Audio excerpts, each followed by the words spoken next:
Assalamu alaikum everyone. Thank you for joining our talk show. I'm Lily, your host, and today we will talk about social responsibility and ethical culture with four of our speakers from International Islamic University, Malaysia, merging in economics and management. Mr. Yuxuan, Mrs. Ma Qian, Mrs. An, and Mrs. Nithikan Samad. We will also further discuss this topic with Renault-Nissan scandal. Their former CEO Carlos Scott was arrested in 2018 with allegations of financial misconduct and breach of trust. Nissan admits to claim that Scott improperly received $9 million compensation, while Renault claims that his €11 million expenses is suspicious. The biggest accusation is the payment to all money distributor Suhai Behavior Automobiles for $32 million. As we know, the ethical refers to stands of social or professional behavior. Therefore, those problems are quite friendly in our life. So we'll share some solutions and standpoints to help you face and slow them. Let's get started. So, Yuxuan, why do you think an organization might not value social responsibility? First and foremost, thanks for giving me this opportunity to introduce what is social responsibility. Basically, it has two opposing views, which are the classical view and the socio-economic view. Regarding the classical view, Nobel laureate Milton Friedman argued that the most managers today are professional managers and then don't own the business they run. They are employees, responsible, and stockholders. However, regarding the socio-economic view, it is countered that society has higher expectation of business. Hence, corporations have a responsibility to the larger society and create and sustain them. For example, they must protect society welfare by not polluting, not discriminating, not engaging in deceptive advertising. In conclusion, we can say that maximizing profit is a company's second priority, not its first. Next, we are going to talk about the company from obligation to responsiveness to responsibility. Typically, social responsibility is also known as a firm's obligation beyond that required by the law and economics to pursue long-term goals, and they are good for society. Besides, the definition of social obligation is meet economic and legal responsibility and no more, which is it only does the minimum that law requires. Furthermore, the definition of social responsiveness refer to the capacity of a firm to adapt to changing societal conditions. In contrast to social obligation, both social responsibility and social responsiveness go beyond merely meeting the basic economic and legal standards. However, social responsiveness is guided by social norms that will provide manager with a more meaningful guide for decision making. And lastly, we can conclude that social responsibility will not affect the economic performance of a company based on this survey. I see. Then what do you think of an organization that claims they are green? What criteria for green management? In addition, we are going to illustrate what is green management and sustainability. Actually, there are four types of organization that go green. In first approach, the legal approach is illustrating social obligation. Organizations exhibit little environmental sensitivity and they obey laws, rules, and regulation without legal challenge. The second approach, which is a market approach and respond to the environmental preference of the customer. Then an organization works to meet the environmental demands of the multiple stakeholders such as employees, suppliers, and community in stakeholders approach. Last but not least, an organization will pursue an activist approach to protect the Earth's natural resource. For instance, Switzerland Kleinwort has recently built a geothermal power plant in Iceland that can capture carbon dioxide directly from the air. Furthermore, we are going to evaluate green management actions. The first method is using the guidelines developed by the Global Reporting Initiative (GRI). There are more than 7,500 companies around the global report their efforts in promoting environmental sustainability using the GRI. Next, the second method is using the standards developed by the non-governmental International Organization Standardization (ISO). In other words, it must minimize the effect of its activity on the environment and continually improve environmental performance. Then the last method is the Global 100 list of the most sustainability corporation in the world. To be named in this list, a company has displayed a superior ability to effectively manage environmental and social. Thank you, Leon. Not only the company that its responsibility to promote ethical culture, employees are also involved. Mr. Ma Qian, how more development of an employee affect their ethical stance? Okay, Assalamu alaikum wa rahmatullahi wa barakatuh. My name is Ma Qian. My answer is the formation and development of people's ideology and morality are closely related to their environment. For many reasons, the ethical quality of the workplace is of paramount importance. Work is a place where people from different backgrounds gather, so there should be some universal codes of conduct at work. Integrity is one of the most important ethics in the workplace. Being an honest person means that you will not deceive others by providing misleading information. Customers usually only deal with companies or service providers they trust. In the workplace, honest employees are those who can do their best for their benefits of the company. If an employer has a strong sense of responsibility, then he will undoubtedly join the work on time and do his best to complete the task.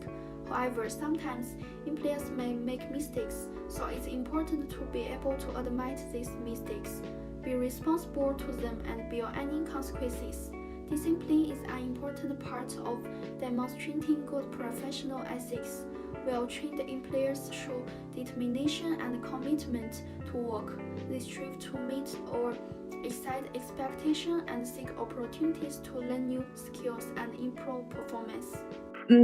Understood. Then how do internal and external local culture influence work behaviors? The second question's answer is that the source of control refers to the degree to which people have control over the events that affect their lives. People ascribe the control of events to themselves, possess an internal locus of control. People with good internal control sources can better deal with stress, be more satisfied with their work, and actively find solutions to problems. Internal control sources can be used as pressure filters, and some pressures are more likely to be considered a positive thing. So this will lead to higher job performance results. In specific work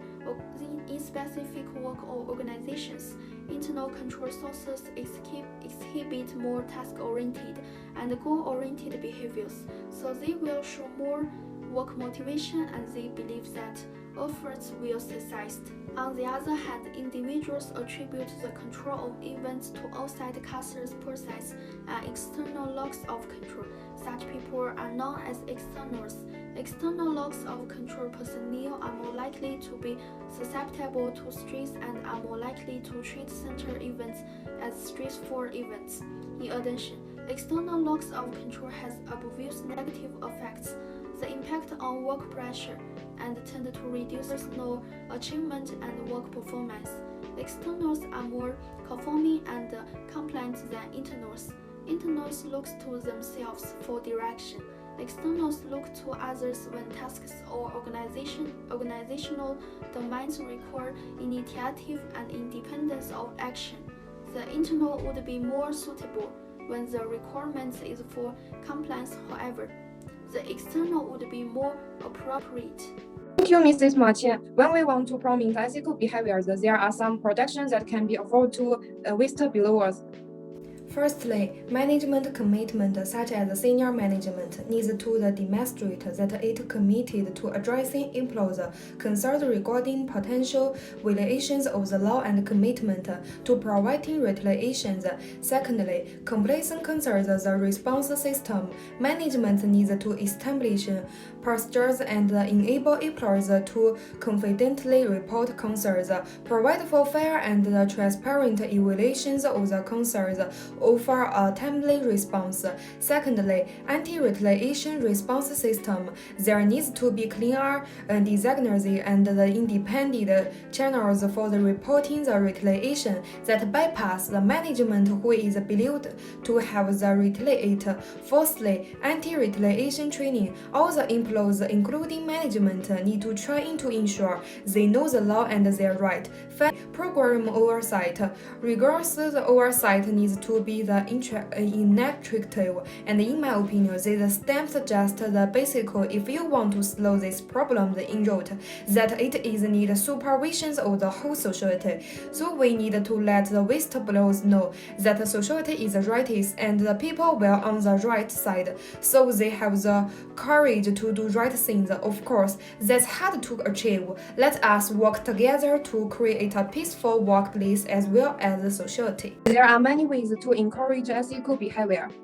First of all, we can start with basic to select employees with good ethics. It means use ethics as a basic corrective for selection so that employees will pay more attention to professional ethics.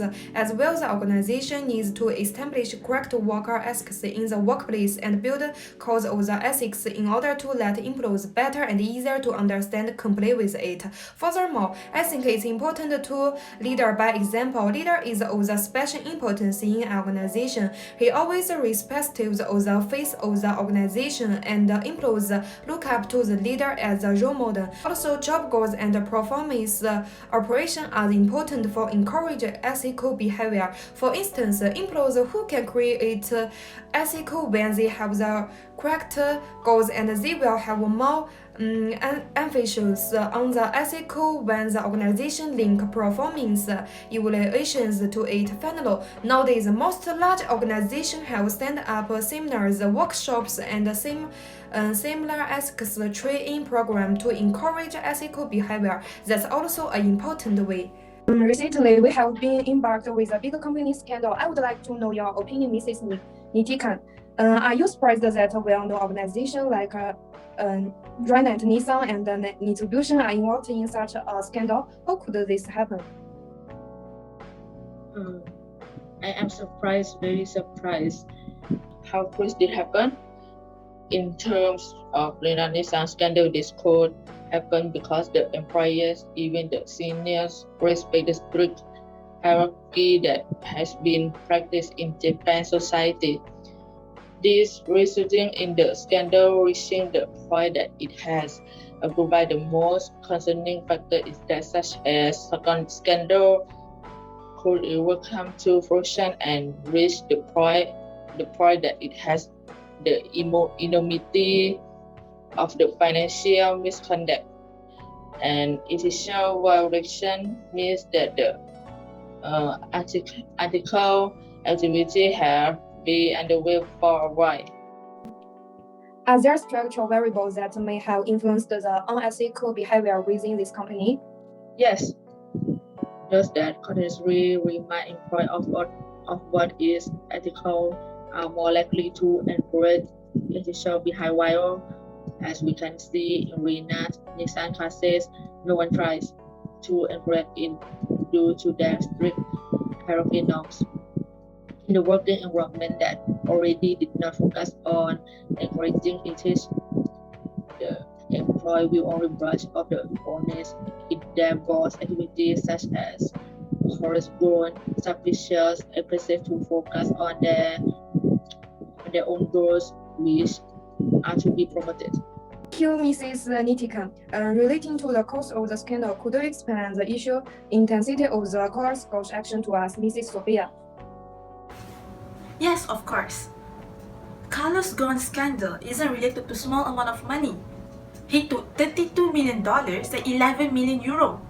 If he wasn't get caught by that time, Renault-Nissan could lose hundreds of million dollars in the next year, causing more loss to the company and will greatly affect Renault-Nissan in the long term.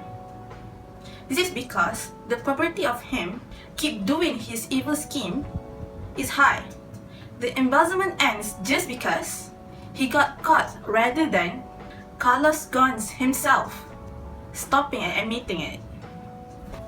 This could cause great harm to the whole company, as it shows the whole organization agrees Carlos Ghosn's scandal is wrong. These 5 variables should make this an intense issue. However, the former CEO doesn't feel very close to the victims, the alliance itself, since he didn't see the effect of his actions. That's serious. Could you suggest what Renault and Nissan could do to avoid another ethical scandal from occurring. I would like to suggest in the future, Renault-Nissan needs to remove employees who had the potential to practice unethical behavior. This starts with employee selection. Doing an interview to pick the employees has to be done thoroughly, and managers have to look at their backgrounds and use the knowledge they had to judge their moral development, personal values, and locus of control. Other than that, they should do seminars or workshops for ethics training to the employee. Best done for each department. Employee teams review and discuss the cases and then apply an ethics method. This is also an opportunity to introduce to the employee their codes of ethics. Managers are responsible for building the ethics guidelines and best to do it in detail. Most importantly, the contents of the code of ethics mentioning whistleblowers were there and explicitly in details regarding the topics employees who raise unethical behavior. That's a good suggestion, Mrs. Sofiya. Could you share the Islamic perspective related to this unethical behavior? Yes, with delight. Theft is one of the most horrendous acts that Allah prohibits, and Islam, out of respect for human dignity, respect land, which is the basis of the life, and individual possession, and it is not acceptable for anyone to violate the property of other person in any ways. To that end, Islam prohibits stealing, usurpation, embezzlement, interest and usury, bribery, and other forms of deceit.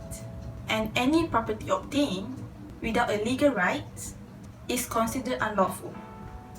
The ruling of fraud is the same if the money is stolen from a single person or from a group of people.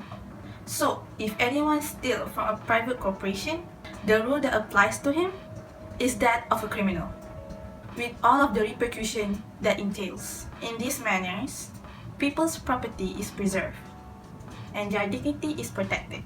Allah says what means, as for the thief, the male and the female amputate your hands in recompense for what they earn or committed, as a deterrent punishment from Allah, and Allah is exalted in might and wise.